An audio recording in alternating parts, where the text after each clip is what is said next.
That's treasure. And that's what's in the bag. Untold wealth. That's what it is, how it works. We can't work it out. No one has.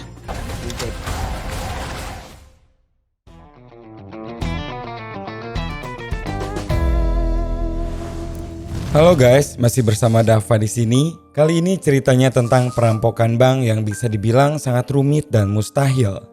Sekumpulan para pencari harta karun berhasil menemukan 3 koin berisi koordinat harta bajak laut.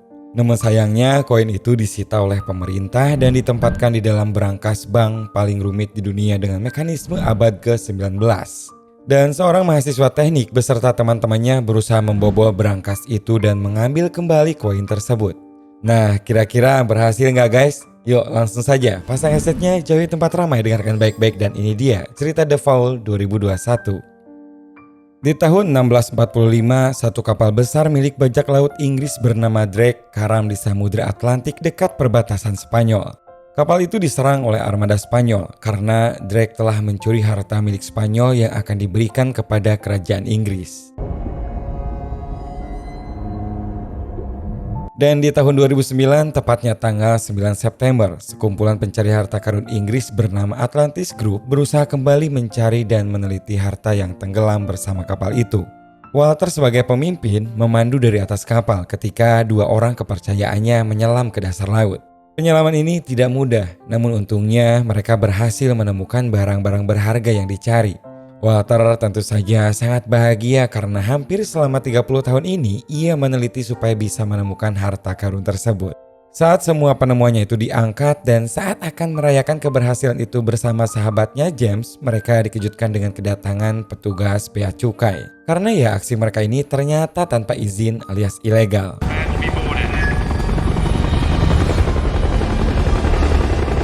Buntut dari permasalahan itu sampai di meja persidangan. Hingga akhirnya pada bulan April 2010, Pengadilan Internasional Spanyol memutuskan kalau kapal yang ditemukan beserta semua barang-barangnya akan disita. Dan tentunya menjadi hak milik kerajaan Spanyol untuk diselidiki lebih lanjut.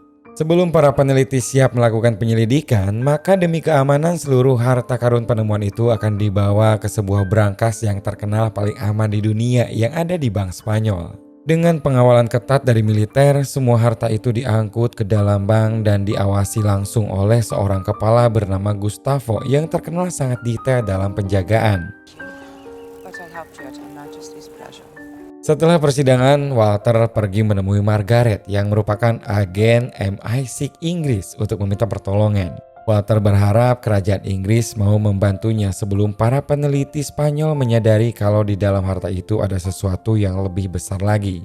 Ia menawari bagi hasil dengan Ratu Inggris, namun sayangnya Margaret sebagai perwakilan menolak hal itu karena kerajaan tak mau ikut terlibat terlalu jauh. It's over, Walter. You heard where they're taking it. 2 bulan kemudian di Universitas Cambridge ada seorang mahasiswa teknik bernama Tom yang sedang melakukan wawancara dengan perusahaan besar. Ternyata banyak perusahaan yang ingin merekrut Tom karena ia punya otak yang jenius dan pernah punya reputasi mengatasi masalah tumpahan minyak di Meksiko. Paling tinggi ia ditawari gaji sebesar 5 miliar, sebuah gaji yang sangat-sangat besar untuk seorang berumur 22 tahun. Tapi anehnya Tom menolak begitu saja hanya karena dia merasa tidak tertarik sama sekali.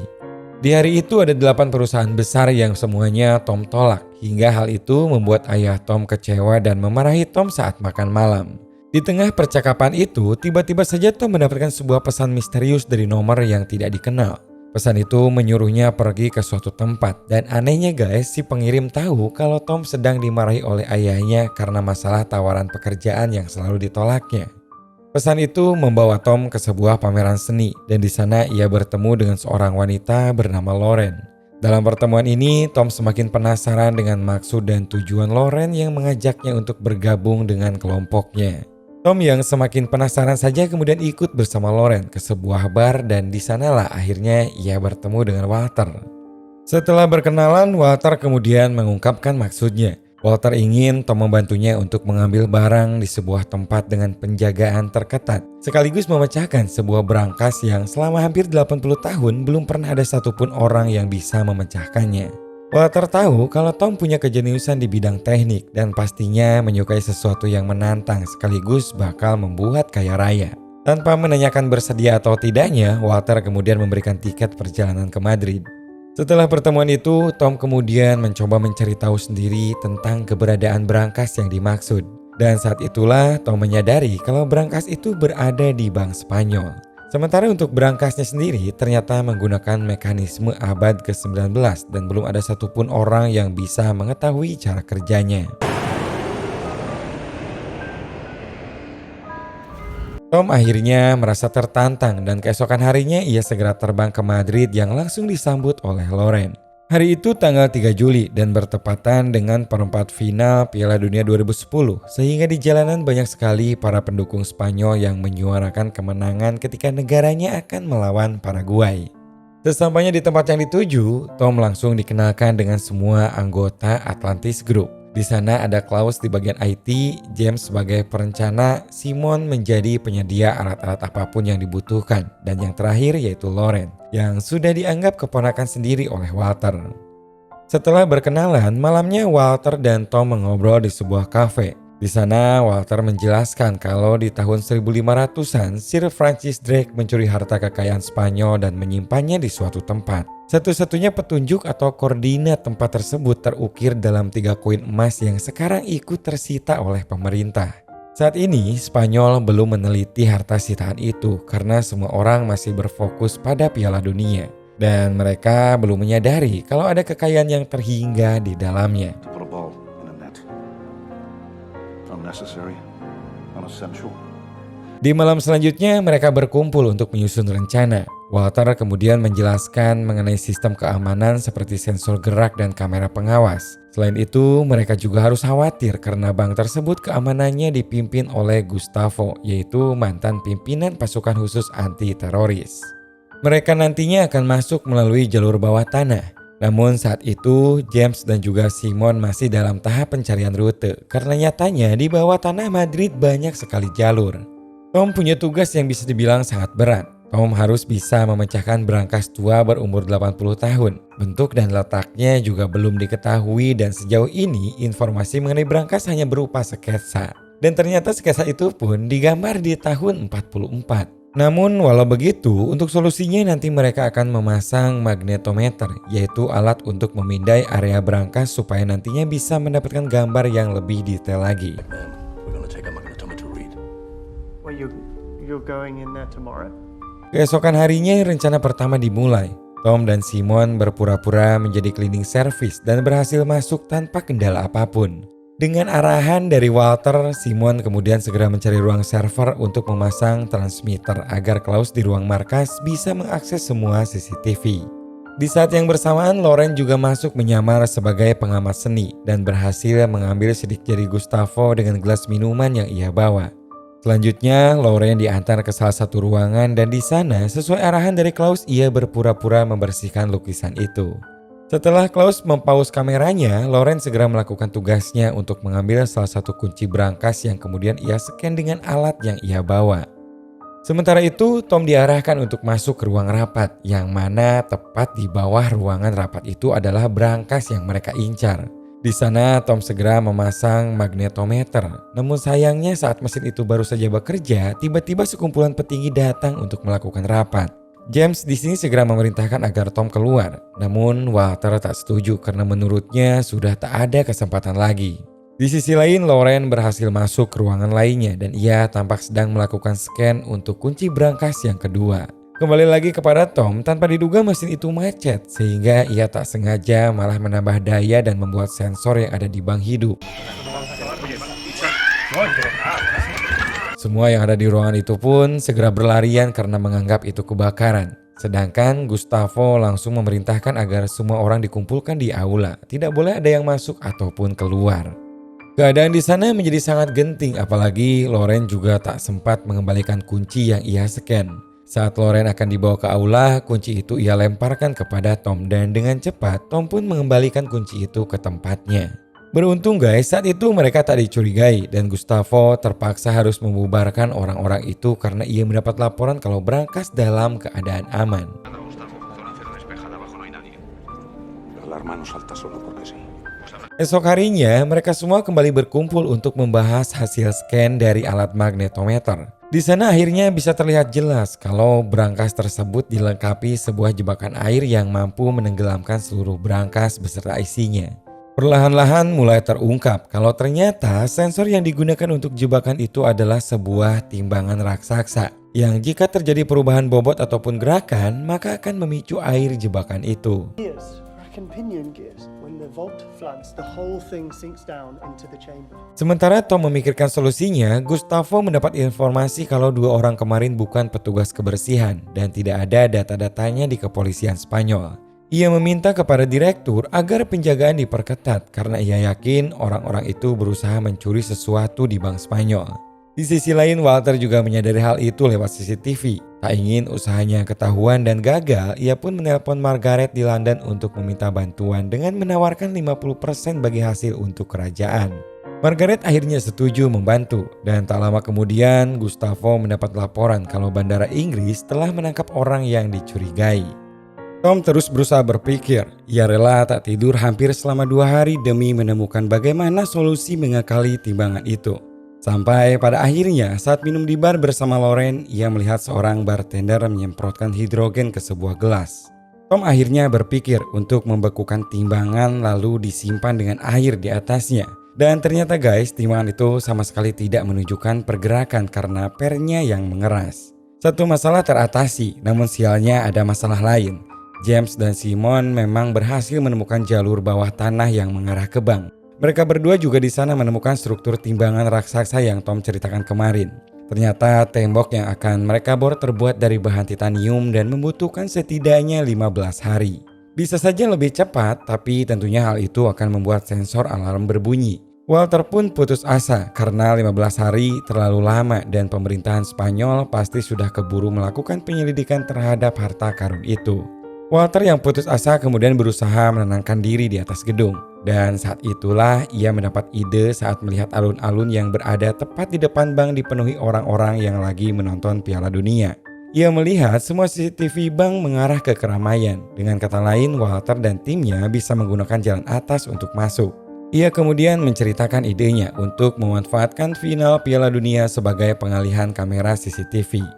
Selanjutnya, James menyiapkan strategi serta arah kemana saja mereka akan masuk. Klaus mencetak sidik jari Gustavo serta mencetak kunci yang telah Lauren scan waktu itu. Simon di sisi lain berusaha mengumpulkan hidrogen dan membawanya ke dalam lorong bawah tanah. Sedangkan Walter ia pergi ke tempat penjualan barang antik dan membeli 3 koin emas yang ada ukirannya. 20.000 euros por el juego completo. Necesito que les grabe una inscripción. Tepat di tanggal 10 Juli, pertandingan final Piala Dunia 2010 antara Spanyol melawan Belanda akan digelar. Semua orang dari setiap penjuru berdatangan ke alun-alun untuk menonton dan mendukung negaranya. Di saat yang sama, Gustavo siaga memperhatikan CCTV, sedangkan grup Walter semua bersiap menuju posisinya masing-masing.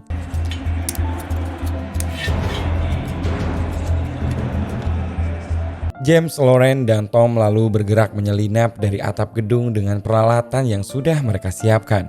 Tentu saja dipantau sama Klaus dan Walter melalui CCTV yang sudah mereka sadap. Mereka kemudian diarahkan menuju saluran angin dan setelah jauh merangkak, mereka akhirnya sampai di lubang lift yang menuju ke bawah.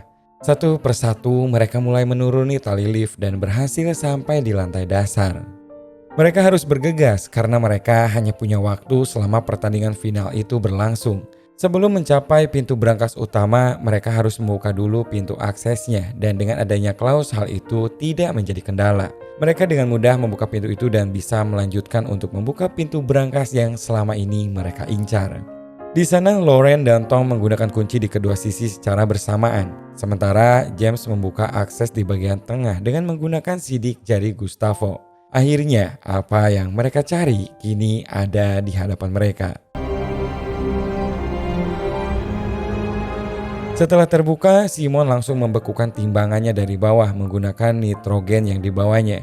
Dan setelah beberapa tabung disemprotkan guys, ide itu ternyata berhasil dan mereka pun dengan segera langsung bergerak membuka satu persatu kotak dan mencari koin-koin yang diincar. Semuanya sesuai rencana, sampai pada akhirnya Gustavo menyuruh anak buahnya untuk patroli dan mereka pun menemukan sebuah burung di dalam sana. Dari situlah akhirnya Gustavo menyadari kalau ternyata ada orang yang masuk melewati atap dan selama ini CCTV pun juga sudah disadap. Untung saja Klaus langsung menyadari kalau penyadapannya telah diketahui dan menginformasikan kepada teman-temannya. Bersama dengan itu, Loren akhirnya menemukan koin-koin yang selama ini mereka incar. Di tengah kepanikan dan terbatasnya waktu karena es dari timbangan yang mulai mencair serta rencana mereka yang sudah ketahuan, tiba-tiba saja James berkhianat karena ternyata selama ini ia sudah bekerja sama dengan kerajaan Inggris. Dalam keadaan terancam, akhirnya Loren memberikan kotak berisi koin-koin tersebut. Tetapi sayangnya mereka sudah terlambat untuk keluar. Alarm berbunyi, pintu brankas mendeteksi adanya penyusup dan langsung tertutup otomatis. Tidak hanya itu saja, mereka juga terjebak di dalam sana dengan air yang menyembur keluar. James yang memang seorang penyelam handal dan bisa menahan nafas lama, akhirnya masuk ke saluran air untuk kabur. Air terus-terusan membanjiri tempat tersebut, sementara Walter juga tidak bisa berbuat apa-apa. Saat itu, ia sampai sempat berpikir menelpon bank untuk menyerah agar pihak bank menghentikan guyuran air tersebut. Tapi Tom mengatakan kalau hal itu percuma saja karena air hanya bisa berhenti jika seluruh ruangan sudah terisi. Dan nantinya dengan sendirinya air akan kembali dikosongkan setelah beberapa menit penuh.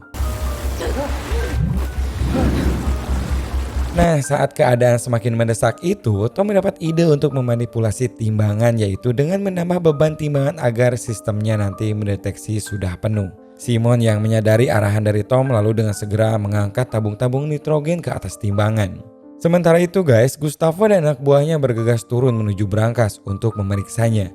Namun ketika mereka tiba, ternyata tidak ada satupun orang yang tertinggal di sana. Gustavo lantas langsung mengetahui kalau mereka kabur melalui saluran air dan lari keluar. Dengan begitu, dia pun lalu mengerahkan satuan petugas untuk mengepung dan mengamankan bank.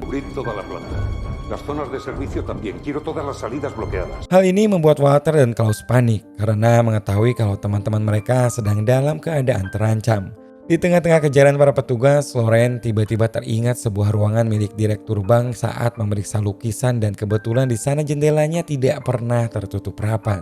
Mereka berdua pun dengan segera berlari ke sana dan keluar dari bank. What are they doing? I don't know. Mereka lalu menyelinap masuk ke keramaian orang-orang yang heboh menonton pertandingan bola. Tetapi tetap saja mereka pun masih terdeteksi oleh kamera dan dikejar oleh petugas. Namun beruntungnya guys, saat mereka sudah mulai pasrah dengan keadaan, siaran pertandingan memperlihatkan Spanyol yang berhasil mencetak gol. Sehingga para penonton yang ada di sana pun mendadak riuh dan keadaan pun menjadi kacau.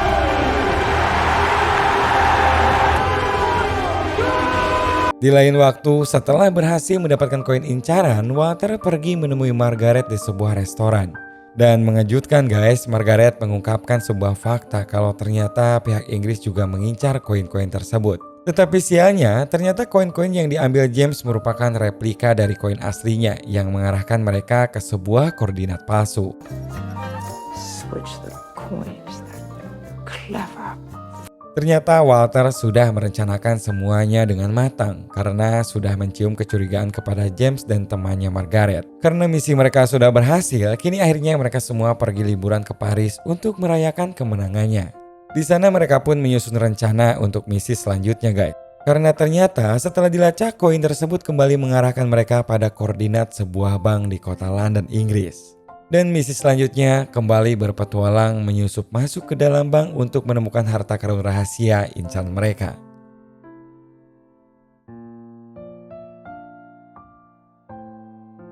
Sisi positifnya, mereka para anggota Atlantis Group merupakan sekumpulan orang yang jenius yang begitu ambisius untuk memenuhi rasa penasaran mereka pada sesuatu hal. Sehingga apapun resikonya mereka benar-benar berani bertaruh dan pantang menyerah sebelum mereka menemukan apa yang dicari. Sebaliknya, sisi negatif, dalam bentuk apapun yang namanya pencurian merupakan hal yang ilegal dan tidak bisa dibenarkan. Jadi selanjutnya mending kita tunggu aja cerita petualangan mereka di Bank London. Terima kasih banyak sudah menonton video ini sampai akhir dan sampai jumpa lagi di video 7 menit selanjutnya.